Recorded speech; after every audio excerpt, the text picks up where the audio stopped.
Welcome to the In Love with PMDD podcast. I am your host, Dr. Rose, your PMDD Relationship Psychotraumatologist, and I help you stop the monthly PMDD breakups. PMDD is premenstrual dysphoric disorder. It is in approximately 1 in 5 women, and it makes you want to break up with your partner approximately 1 to 2 weeks before your period every single month. So as someone who has suffered with PMDD for over 18 years, I dedicated my doctorate practice to helping partners navigate those monthly PMDD breakups with everything from attachment styles, triggers, sensitivity to noise, sensitivity to touch, all of the things that you really struggle with when you're in PMDD. And I also dedicated my dissertation to a phenomenological study of the relationship experiences of partners of individuals who suffer with premenstrual dysphoric disorder. So I'm not just here to help the sufferer, the one who is suffering with PMDD. I am here for the partners as well. So if you need those private sessions, make sure you go to inlovewithpmdd.com and get those tools. So let's get into this week's PMDD Trauma Transformational Tools that is going to help you stop the monthly breakups and stop the suffering and stress in your PMDD relationship. Let's get into it. Today, I want to talk to you about the secret to managing your PMDD triggers with your partner. So I want to let you know, first and foremost, you will get triggered by your PMDD partner. So many times I've had private clients and even people DM me and say, oh, my PMDD partner triggers me, so they must not be the right person. I should be with someone else. I should be with someone where it's so easy, because it seems like it's taking so much effort, because every time I turn around when I'm in PMDD, I'm triggered by my partner. And I really believe it's because I'm with the wrong person. Like I think that if I was with a different person, they probably wouldn't trigger me. So you start picking apart the personality of your partner, and you're saying, maybe if I was with a partner that was more calm, they wouldn't trigger me. Maybe if I was with a partner that had more excitement, they wouldn't trigger me because my partner is too passive. And I want to let you know, even if you are with your right partner, they are going to trigger you. So I want you to take that off of the table. I know so often when we get into PMDD, we're always looking for reasons to break up with our partners. I get it. It happens. Like, it's like the first thing that comes in your mind when you're in PMDD. You're like, this is a reason to break up. This is why I shouldn't be with my partner. Even if you're not consciously doing it, even if you're not doing it on purpose, it seems like the best solution to just throw away the whole partner. It must be their fault because you told them time and time again to not do certain things. You told them time and time again to do certain things, and they're not doing things right for you. So you feel like this is why you're being triggered. This is why you shouldn't be together. And I know this feeling all too well, because it's literally the feeling that has talked me with the intrusive thoughts, talked me out of being with my partner so many times, where I felt like I should break up because of this, and this. And I have this laundry list. It's like a scroll that I get when I'm in PMDD. And I literally opened up my notes app one time, and I literally saw what I wrote, because I had wrote out a list of, reasons why I should break up with my PMDD partner. And I'm going to talk about those one day. Like, I'm going to just bring the list on the podcast, because as I get into my follicular days and everything's good, my partner seems amazing. So when I'm looking back at this list, I'm like, what? But it is very possible that you end up seeing the worst in your partner and you're triggered by them when PMDD comes. And it's because they're the closest ones to you. It's not because they're the wrong person. It's not because you should be with someone else. It is because when you're in an intimate relationship, this is the closest person to you, even closer than your kids. Because I have clients that say, I can keep it together with my kids who are running all over the place. I can keep it together with my boss who's like pissing me off, but I never go off on my boss, or I never really yell and go off on my kids. If I do go off on my kids, or yell at them, it's like very small. Whereas with my partner, it's like I completely take the gloves off and I'm just going at it with my partner and not even feeling bad about it. And they always say, why is it when I'm talking to my partner, I'm communicating with my partner, when I'm in PMDD rage, I have no control. And I have to remind you all, it is because you are in an intimate relationship. This individual that you are in this relationship with is deeply connected to you. Okay, let me break this down. Sorry, I'm having a moment because I'm trying not to visualize, but you have sex with your partner. And I feel like I just got a little bit closer to the mic, but you have sex with your partner. Your body parts become intertwined. That on a level of connection is deeper than any other connection that you have. You talk to your partner, you live life with your partner. Every decision that you make, your partner, either you talk to them about it or they know about it. Even if you have a best friend, which I have a best friend, but it's nothing compared to my PMDD partner. This is your person that is connected to you physically, mentally, spiritually, emotionally, all the leads. This is the only person that meets all of those aspects of connection. And this is why they trigger you the way that they do, because no one else is more connected to you than your PMDD partner. I'm going to say that again. No one else is connected to you the way you are connected with your PMDD partner, because they hit the physically with the sex, the mentally with the conversations, emotionally, they're pulling at your emotions, spiritually, you guys have common goals and all of these things. You can be let's say emotionally connected to your friend. Like, I love my friend, like I'm, cool with my friend. I love my friend. I care about them, all the things. I'm not having sex with my friend, right? Or I respect my boss, mentally we're on point with certain things. I'm not, having emotional conversations with my boss. Like, you may have one aspect that you connect with these other relationships that you have with your children. It's very nurturing, you're there for them. It's very logical. It's very emotional, but you're not hitting all aspects of being connected. Your partner is the only one that you're doing all the things with. So I want to let you know, if you get a different partner and you begin to do all the things with that partner, they are going to trigger you as well. They're going to trigger you in different ways, because it's going to be different parts of their personality that's going to trigger you. But at the end of the day, you're still going to be triggered. So I want you to take breaking up with your partner off the table if the only reason that you're talking about breaking up with them is because they trigger you. Because I want to let you know that you're going to end up in a rabbit hole and be triggered by someone else. And then you're going to get frustrated, like I used to be in my 20s, where I broke up with partners monthly, like different ones. Like, it was bad. I wasn't sleeping with all of them, but it definitely was a cycle where I was like literally partner after partner after partner. I'm like, oh, this is not the right one because they're triggering me. This is not the right one. I literally got coined the phrase of the runaway bride by by my high school sweetheart, who, this is back in the day where we used to have MySpace and we used to put everything about our relationships on Facebook, and we used to really put everything out there. Like, every time you get in a new relationship, you had to tag the person and in a relationship with.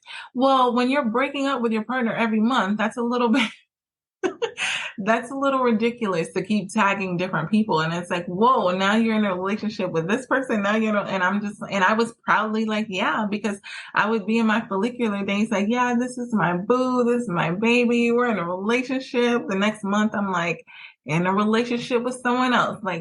And it was an ongoing thing, because as soon as I had a trigger, I would be I'm out. And they would be left in the dust. I had no remorse. I had no mercy, no mercy back in the day. I would cut you off and not think twice about it. You would probably go to text me and you would be so blocked. You would have to literally call T-Mobile corporate to get back into my good graces, because I would block you on Gmail. I would block you on Facebook, Instagram, MySpace, all the things.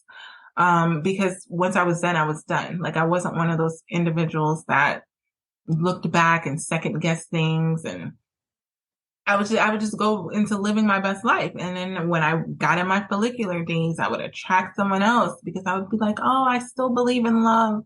And I was just with the wrong person.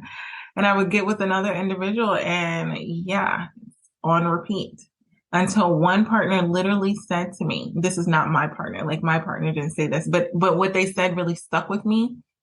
Like, and it was bad because I have the avoidant attachment style. So I think that's why I'm able to just like be like, oh no, like shut everything down. But when I'm emotionally connected, I'm emotionally connected. So I understand how it can catch you off guard a little bit because when I'm connected and I'm into you and all the things, like I'm all in, very faithful, very loyal, all the things. But when I'm not, I'm not. And so I had an ex that literally was crying. And I think I was in PMDD, so the evil me didn't even have any remorse for them, for their tears. It was horrible. But they were crying and they were like, one day you'll be able to see you can't keep running like this.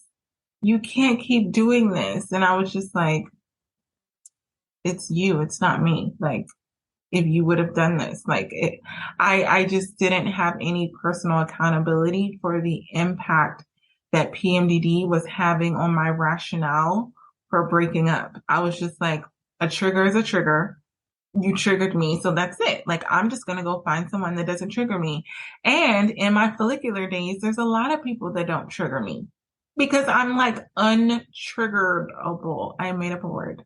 It just like I wasn't able to get easily triggered. So I would automatically, attract individuals and be like, oh, everything with them is great.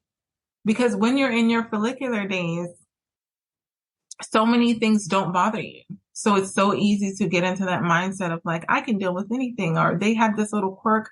I'm fine with it. Like, it's cool with me. Let's just live our best life. And then you get into PMDD and you're like, I hate that.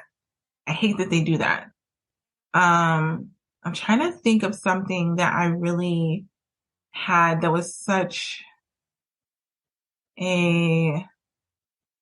no, because as I'm thinking back, there were some people that I'm just like, I'm glad that I actually cut off because they weren't going to work. But yeah, I had a lot of time of being triggered, cutting people off, and then moving on, and not even moving on necessarily to the next person, just moving on in life. Like I was just like, oh well, do. And my friend would be like, oh my gosh, are you so heartbroken? Are you so this? And I was like, no, because it wasn't the right person for me. That was like the main thing. My main line, my breakup line. Oh my gosh, you have to DM me on Instagram at In Love with PMDD and let me know your breakup line, because mine was, I really don't want to waste your time, so I'm just going to let you go. Like, in my mind, I would have this speech and I would really believe it. And I would say, I don't want to waste your time because I don't want you to be with me.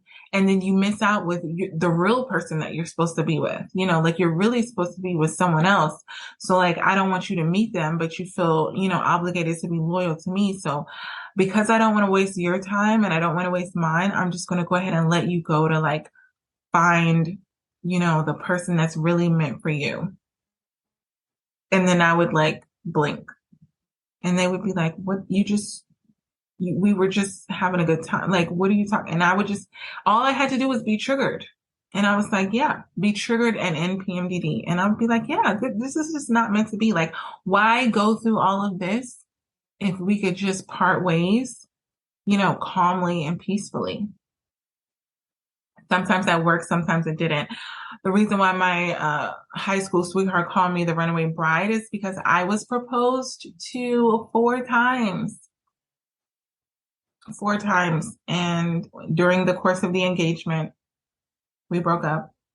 And I gave the ring back. I gave all the rings back except for one. I was reluctant to give the ring back because he did some shady stuff. And so I was just trying to be petty. Again, feel like it's because I was in PMDD, but I didn't want to give the ring back. because he did petty stuff, and I found that out after we were going to break up. And so I eventually gave it back, but I prolonged the process, you know.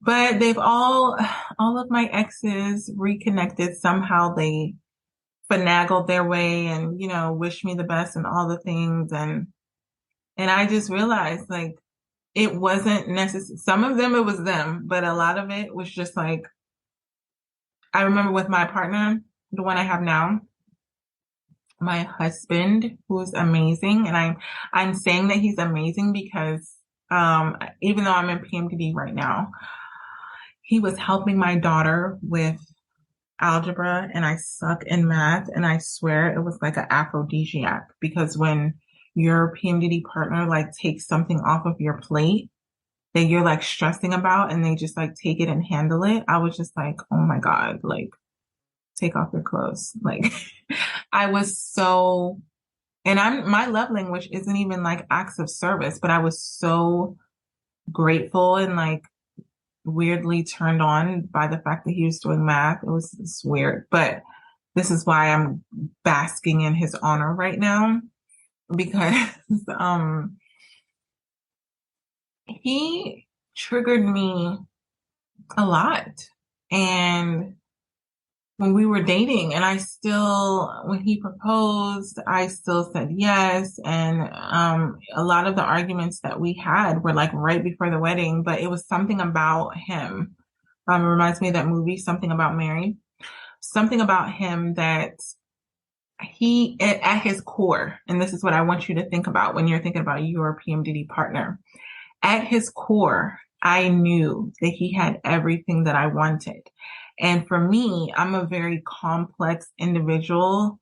And it takes a special person to be with me. And I don't mean that like in an egotistical way. I just mean my life is so crazy. Like I've been in the military for 19 years. I move around so much. And that's been another thing that's kind of had me go through these breakups because I would be moving, like there were years I was moving like every single year. And I don't mean like one state to another. I mean like Hawaii, Dubai, California, Florida, Georgia, you know, like Panama, like Honduras. Like I was like in a different country and or state. Like my friends are like having to like ping me and be like, where are you? Like where in the world is Carmen Sandiego? If you remember that cartoon, but that's been my life and I wouldn't have it any other way because I'm a Sagittarius, I'm a free spirit, and I'm an Enneagram 7. So if you look up the Enneagram, this is the Enneagram that loves to be free and open and all the things. So when you're dealing with someone with being in an intimate relationship and they're all over the place, like you just kind of have to be flexible in that way of like, all right, I'm just going to go with them on their adventure, on their journey. And a lot of, you know, my past partners have wanted me to just stay in one place. And my current husband, my PMDD partner, never wanted that for me. Like he loved the fact that I moved around a lot. He loved the fact that I loved to go on adventures. He loved the fact that I was into helping others and a lot of my energy was going into this community and he was willing to, you know, be open and come on the podcast. Like he was all in, as he calls it, all in. Like when he met me and we started talking about life, he was like, I'm all in. Like, and I remember like, is he really all in? Because we dated for a very short time before we got married. But I remember being all in on him because there were just certain things that were so aligned. And I'm like, wow, like you want to do this and you and I want to do this. And it's everything was just set in place. And it's kind of like, this is how you know if it's your person. If you look at your big picture things, like what are your goals? What do you really want out of your relationship? And if they align with your PMDD partner, like be all in. And that's been my biggest thing was, yes, I can break up, you know, all those months with all those people, but it was because they didn't have everything that I needed and wanted. And my PMDD partner does, in addition to some things that trigger me, right? So it's not that he has everything that I need and want and he just doesn't trigger me. That's not a thing. The triggers come along for the ride. The triggers are there even if it's your person. It's just a matter of I'm not willing to walk away from my person because they trigger me. And that's a mantra that I use and I highly suggest that you use. And that is, I'm not willing to walk away from my person because they trigger me. If I could, I'm a quotes person. So like in my office, all through my house, I have like quotes on top of quotes on canvases and like all the things, because I'm a writer. I know I speak a lot on here, but I'm actually like a author, like a writer. I'm working on my dissertation right now, which is why I'm not working on my book right now, which I'm going to work on. To all of my private clients that keep telling me, I can't wait for your book. Yes, let me finish my dissertation and then I will work on the book. But I would put quotes like that up. You know what I mean? Because it would remind me when I'm triggered. Like I have sticky notes, and I've told you this before on previous episodes. I have sticky notes of that my partner has wrote me. I have sticky notes that I've written myself. I have a note that I wrote. That rhymes. I'm a rapper. I have a note that I wrote when I was deep in PMDD rage after I had yelled at my partner, all these things, told him I wanted to break up. And I went to the door to break up like I normally would have, and I couldn't leave. And this is how I knew this was my person, because I got to the point of where I would have really left and I didn't leave. And I was so mad at myself. I was so mad at myself because I couldn't leave. I was like crying like a mess, like, oh, what's wrong with you, little punk? Like, just leave. Like, you've been triggered. This is not the person. But it was me fighting me in PMDD because I just couldn't leave him. And it's because it was my person. And that's when I had the aha moment. And I sat on the floor. It's mad. I sat on the floor. I always have a pen and paper around me, like a journal. I'm the person that has like a million journals, and they've all probably been halfway written in because I have an infatuation with journals. So I'll just get another journal and start writing in it. But in my house, I can just pick up a journal and have something to write in. So at the time, I had one on my, because I was going to leave through the kitchen. He was in the bedroom at the time. We had just got finished arguing, and I was so mad. I wasn't ready to go back and talk to him, but I was so mad at myself for not being able to leave that I just wrote a letter on a piece of paper in that journal, and I wrote it to him, to myself, to him, whatever. It regulated me, and it let me know, like, I love this person. This is my person, you know, and it is a long, long letter. But, and then I just, I just walked in the room and I just handed it to him. I'm like, here.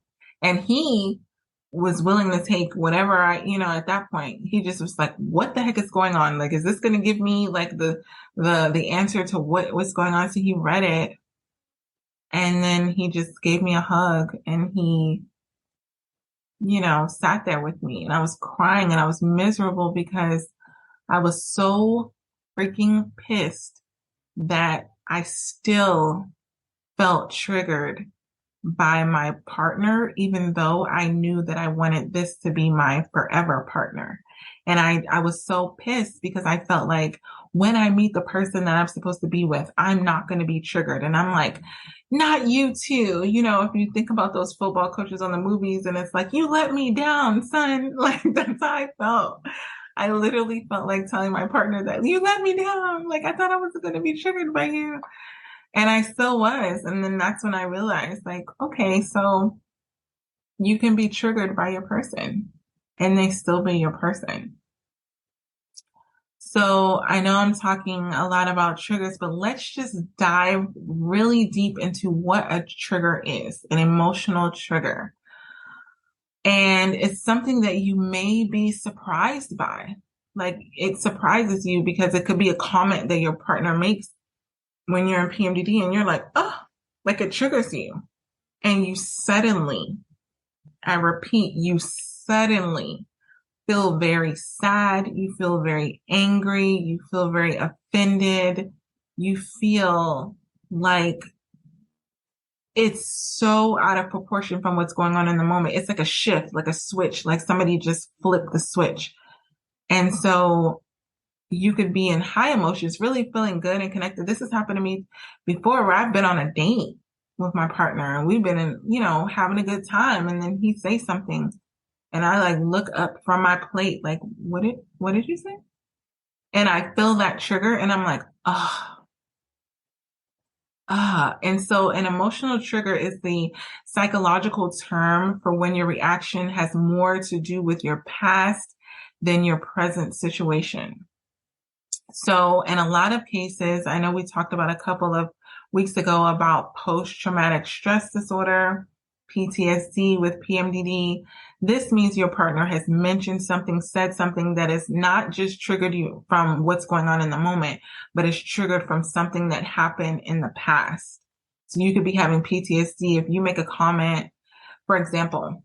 I have a perfect example for you all. Okay, so my PMDD partner has been cheated on in the past. And so he has PTSD with infidelity.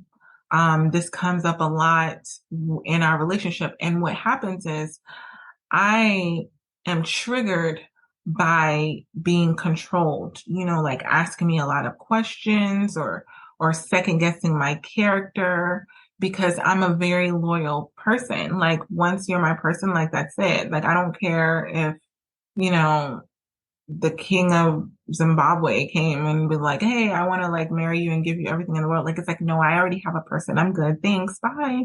Like, I'm like that. So when you start to question about my character, I'm kind of like, why are you doing, like, you know what I mean? Like, you don't know me. That's the root of it that triggers me because I feel like if you knew me, you wouldn't question me. But a lot of times I'm triggered because he has PTSD that he deals with where if he doesn't know all of the details of the situation, because when he was cheated on, it was kind of like he was like an individual that had that blind trust, where they just kind of trusted everything that their partner said and he got burned by that. So I'm pretty sure he won't mind if I tell you, but, with his ex, he was blindsided. Like she just literally cheated on him, moved somebody in. He was on deployment and it was horrible. And he didn't know about it. He didn't suspect it, all the things. So now he kind of went into this whole, I'm not going to let that happen to me again. So I'm going to make sure I protect myself. So I'm going to get to know all the details and ask all the questions. And for me, it's like, man, I wish I had that blind trust because that's what, makes me feel better. I don't want to answer all these questions. Like I didn't do anything to you. Why do I have to answer all the questions? And so when he triggers me by saying, well, what did you guys do? Or what do you guys do? I'm like, what? Like, why are you like, I'm a free spirit. Like, I don't want to be like, don't worry about it. Like there's a meme and it's like, don't worry about that, sweetheart. Like, don't worry about, and that's how I feel. Like I am yours. You are mine. Don't ask me any questions about anything. Like, I know it sounds horrible to say that, but it's a trigger for me because I feel like we should be so connected. You should know me, like know my character that you would just know, like, my wife wouldn't do that. Like regardless of the situation, like my wife has my back, my wife loves me, cares about me. I want that kind of trust. And when he gets triggered, right, from his past PMDD or PTSD, it's all connected, then I don't get that. And so then we're both triggered. So healing your sore spots will help you to be happier in your relationship. And it'll help you to deal with these emotional triggers because you won't have so many of those sore spots where you're dealing with PTSD from the past. Once he healed, and it's a process, like healing PTSD, it is a process. That's why I tell you with my private clients, it takes some sessions to do, but it is possible. But once you heal that, then it won't continuously trigger you, and then it won't cause you to trigger your partner. But triggers can really ignite PMDD rage. What I've noticed is that when I'm triggered and I'm kind of like, when I'm triggered and my partner's triggered, it's like a recipe for disaster in the past because I'm like, my partner is louder than me. when he's triggered, and I'm more of I talk calm until I don't, right? So like, I'm more of the, when I get triggered and my partner's like asking me other questions, I'll give you like fair warning. I'm like, hey, like, let's not talk about that right now. Like I can't talk about this right now. Like it's too much, blah, blah. Like I'll give you all of the warnings and then I won't. And then once I go off, it's like, what the heck just flew out of her mouth? You filthy animal. I don't curse like that. This is why my podcast is clean, because I don't have to hold back from cursing because I'm not a person that curses, but like my partner does. And I think I don't curse because I grew up with a lot of verbal abuse from my childhood, and it was a lot of cursing and yelling and all of those things, and it's a trigger for me. So when my partner, he is charismatic, as he calls it, which is a trigger. He's like, yeah, I'm just louder than you. Like it's a culture thing, all the things. And I'm just like, that's a trigger for me because I'm just like, whoa, like who are you talking to? That's how I always feel. Like, who are you talking to? Like 2 seconds from clapping my hands, like, no, you don't talk to me like that. And he's like, I'm just expressing how I feel. And then when I start yelling, it sounds, I'm pretty sure it's the equivalent of like a cartoon character where their voice just starts to roar with fire, like a fire breathing dragon, because it cuts deep and it is like no holds bar.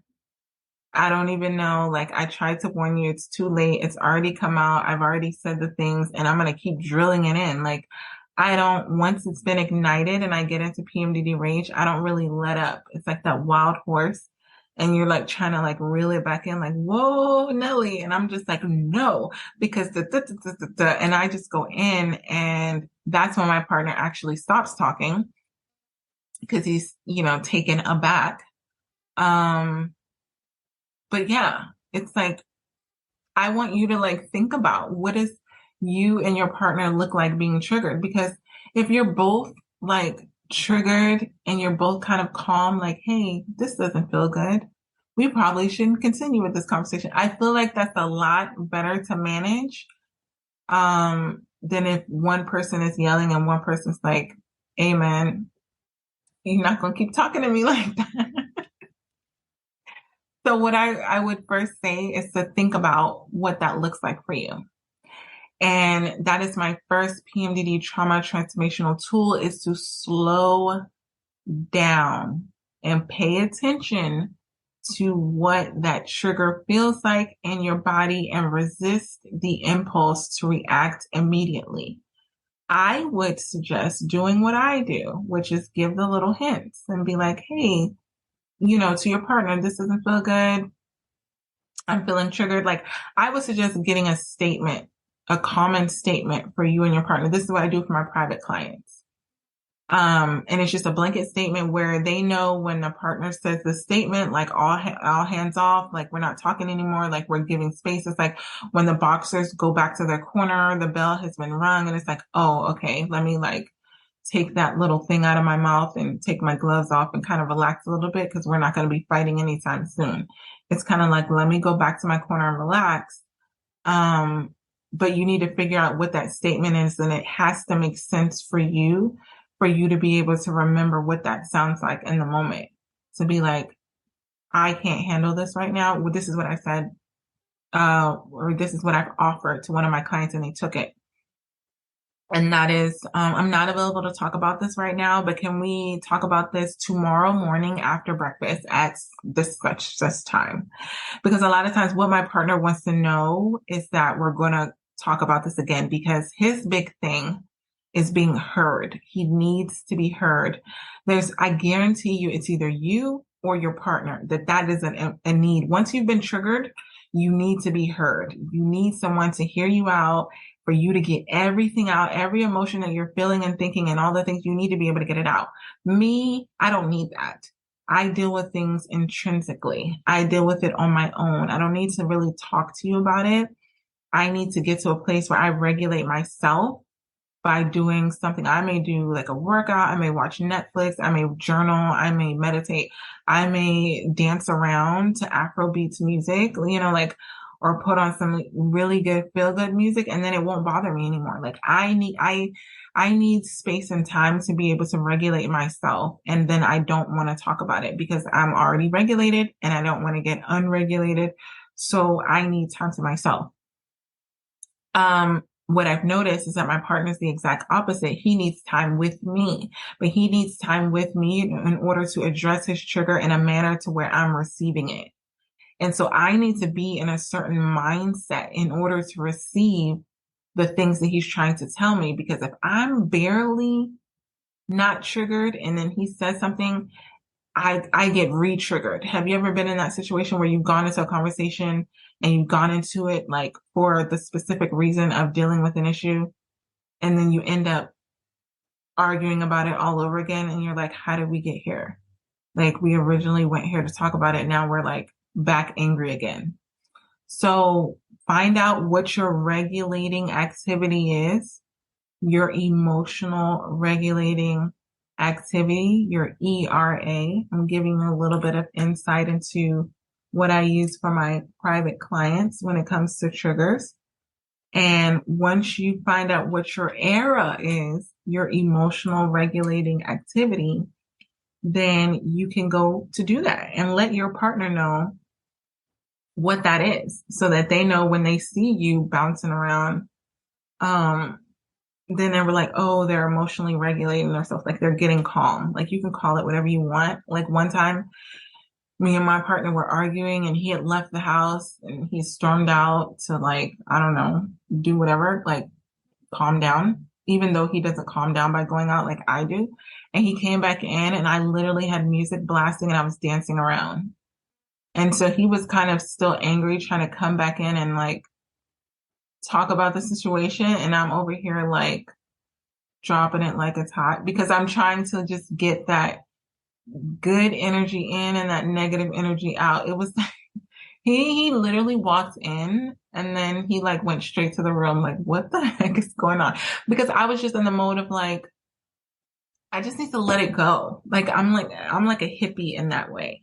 I just need to let it go. My favorite phrase, especially in my good days, it's like, and I have the sign all over the place. It's like good vibes only. Like if you talk to any of my friends who really know me, I'm like good vibes only. That's me at my best. So like when I feel triggered, I just want to get back to those good vibes because I can't stand being in that evil, nasty place. Like I know what is inside of me. I know what I'm capable of when I'm in PMDD, and I hate seeing it come out. I hate that side of me that I'm like, stay back there. Like, it's like that. I try to hide it in like the closet. And then the second thing is breathe deeply. I know it's like woo woo to think about breathing deeply, but it's actually, you have to find a breathing technique that works for you. So what I will tell you is that if you inhale through your nostrils rather than your mouth and hold it, this is what I've had to do when I've had PMDD rage, and it really, really works for me. So I go like this. I inhale for, let's say 5. I'm holding it for 5. And then I exhale. Holding it for 5, it pauses everything for me. That's the difference with the breathing techniques. Is it's not just inhale, exhale. Like I remember I used to think it was like some form of Lamaze. I'm like, this isn't working. Like I was like, this deep breathing's not working for me, because I used to hear that breath work was so impactful, and I'd be like, it's not working. And it was because number one, I wasn't using it right. And number 2, I wasn't using a manner that worked for PMDD rage. So what works for PMDD rage, because it slows everything down, is when you inhale and you hold it. It's the hold for me. It is the hold for me, because it makes me focus my attention on me holding my breath. Like, I don't know if that makes any sense, but it's like when I'm holding it, I'm kind of like, now my focus is not necessarily on my trigger. It's like, I'm holding it. And because I'm waiting to release my breath. And I do that about, it it says 5 times. I've had to do it like 10 times where I'm just taking a moment. And again, it doesn't take long at all, but it slows everything down because your heart rate is up, your nervous system is not regulated, and that deep breathing really helps you. The next one you're going to love. Actually, I'm not going to give you the next one because I'm doing a whole another podcast on it. So I'm going to skip this one and go to communicate with your partner. Now, this is after you've done the deep breathing, you've calmed down, you've done your dance party, or you've written in your journal, whatever it is that you need to do. Go back and talk to your PMDD partner about I'm going to say this, you're not going to go back to your PMDD partner and talk about what triggered you. This is where a lot of PMDD partners are mistaken. Because they go back and they're like, all I needed you to do was, and then they start to defend themselves. And then they, then you get defensive, like it's this back and forth. I don't want you to do that. What I want you to do is go back and say what you need and what boundaries need to be in place and ask your partner. But don't start off with you. Because then they're going to be like, all I did was this. Just say, okay, if they say, okay, we're ready to talk, whatever, just say, that didn't go well, whatever. Like, what is it that you needed from me during that conversation? What is it that you needed from me? And I've done this with my partner so many times, and it may be the same thing. Because my partner will say, I just need you to hear me. I need you to understand me. And I said, okay. And I can say, okay. Because I'm calm at this point, because I regulated myself, because I've used the ERA method, the emotional regulating activities. I've used it. So when my partner says something that probably would have re-triggered me, I'm like, okay. And then they go on to say all the things that they needed to say so that, they get what they needed. And once they're done, I say what I needed. In this specific situation where I got triggered, what I needed was, I needed to know that you trusted me. So I'm going to give you an example of like what has happened when he's questioned me and then I've got triggered over him questioning me and blah, blah, blah, blah. And I come back and I say, okay, I understand what you're saying, because he'll say something. I don't think it's anything wrong with asking questions. I'm your partner. I should be able to ask questions, all the things. And I said, okay. What I need to know is that you trust me. What I need to know is that you allow me to be free, to be myself, that you support me, and that you feel safe with me. Because when you're questioning me, it's making me feel like you don't feel safe with me. And when I feel like you don't feel safe with me, I feel like you're questioning my character. So I'm using a lot of I feel statements. I feel, because you can only speak for yourself. When you do this, I feel. So what I need is to just know that you trust me. And this is normally a part where after they've gotten everything that they've needed to say off of their chest, they'll give you what it is that you want. They'll be like, you know what? I do trust you, babe. You're right. I should trust you. Or I didn't mean that by not, trusting you. I didn't question you because I didn't trust you. I just needed to know this. And what my partner has said a lot of times is, you answering those questions regulated my nervous system. So it's not so much that I'm thinking that you're doing something. It's I needed, because of my PTSD from past situations or being cheated on, I needed to hear certain things from you in order to calm my nervous system down. And that's what we recognized from doing the work. Like, wait a minute. You're not asking, like, figure out why your partner's triggering you, why they're doing those activities that are triggering you. He was asking the questions because he just needed me to reassure him that I'm, on the up and up, that I'm just doing this and that I'm loyal to him. Even though I am, he just needed to know that. And as his partner, is it wrong for him to ask for that versus me taking his questions and getting offended by them, right? So we get triggered because we're offended by something that our partner is doing, where it may just be something that our partner really needs to do in order to stay regulated themselves. So it's a matter of like figuring that out. And when you communicate that and you're like, oh, so when you're asking me these questions, like, so when it happens again and you feel triggered because you've had this conversation, you can go back and say, oh, okay, I get why you're asking me these questions. Or in your mind, that would be weird if you just keep saying it out loud. But in your mind, you can say, oh, they're asking me this question because they need to be, regulated because they're feeling insecure or whatever the thing is. Like, let me go ahead and answer these questions. Then there's no need for you to get triggered because there's no need for you to be offended. It's like you're actually doing them a favor. It's not that they're going, against you. And so a lot of times this is where the fifth tool comes in, and it's rehearse your response. So if these triggers are predictable, meaning your partner consistently triggers you for the same reasons, like my partner consistently triggers me for the same reasons. He asks me questions and I have to rehearse my response and say, I understand why you're asking me these questions. Okay, here, let me give you more information. And then say, is that okay? Is that fair? Like, are you good? And not, not the are you good? Like, are you good? With the attitude, like you're doing them a favor, like you're throwing them a bone, but like, do you understand? Like, is that, do you need to know anything else? And then they'll be like, no. And then you're like, okay. And then there's no PMDD rage and there's no argument. So the next tool is I want you to have a little bit of patience and compassion for yourself. I know so many times when we're starting to do this work, we may not always get it right every single time. And so in the beginning, we may like slip up and go off after being triggered. And we're like, I'm so stupid. Like, why did I fall for that again? I should have listened to the tools. And don't beat yourself up. This takes practice. It takes practice and patience.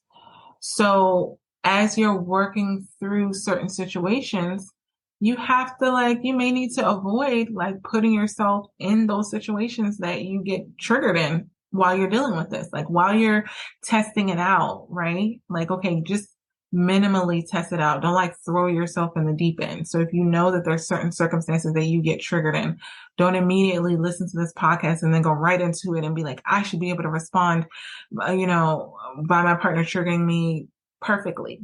That's not going to happen. It takes time. Managing triggers is important, but you really need to dig deeper in order to get to the core of why you're triggered. And that's the work that we do with my private clients. So I only have a couple more spots for my monthly private PMDD Partners coaching. The sessions are going amazing. We're seeing a lot of progress. But once these spots are filled, I have about 5 or more. I just accepted another client today. And once those spots are filled, I'm not going to be able to take any more for the monthly private partners coaching for 2022. So, and I'm hesitating saying that because I want to continue to be of service to the PMDD partners, which is why I'm opening up the group aspect of this, and you'll hear a lot about it in the next couple of weeks, but it's just a way for me to reach more PMDD partners so that I can help you in your PMDD relationship and when things come up, because I know that they always do, and you may have questions. If you do, you can always DM me on Instagram at In Love with PMDD. I spend I used to say 2 to 3. Now I would say 3 to 4 hours a day in my DMs, talking to you PMDD partners, connecting with you. So if you need my help, DM me there. If you need applications to any of my things, DM me there. You can always go to my website, www.inlovewithpmdd.com. But I want you to know, out of this whole episode, what I want you to recognize the most is that just because your PMDD partner triggers you doesn't mean that they are not the partner for you. It just means that we need to manage those triggers so that you can have the relationship that you desire and deserve. We got this. I hope this PMDD episode helped you and your partner in your struggles within your relationship. And if this is something that you know that you need help with and you need further support, individualized support, make sure you're going to inlovewithpmdd.com and you're getting those private sessions to really work through what you're going through in your relationship, specifically in regards to PMDD. And also, I want you to leave a 5-star written review on Apple Podcasts. What this does is it helps other PMDD sufferers and partners find this show that can help them get these free PMDD relationship tools. I remember what it felt like to not know that there were tools out there specifically for PMDD relationships. So I want to make sure that you are sharing these tools with others, share them on your social media, share them with people that you know that are also struggling in their PMDD relationships. Until next episode, this is Dr. Rose, your PMDD relationship psychotraumatologist. One more thing, I almost forgot. I now have the Fresh Start PMDD Partners workbook. What this workbook can do is if you've had past traumatic experiences with your partner, past fights, past arguments, and they keep coming up every single month in PMDD, I created a Fresh Start workbook so that you can deal with all of the traumatic experiences that have happened in the past in PMDD rage and all of these things so you can stop going through the same cycle again and again and again. So get that workbook. It comes with a video episode of the actual podcast that I recorded on getting a fresh start in your PMDD relationship. So you're not continuing the same cycle again and again and again. So make sure that you get that workbook. And if you need those individualized counseling sessions, you know where to go, inlovewithpmdd.com. Until next time, we got this. Love you.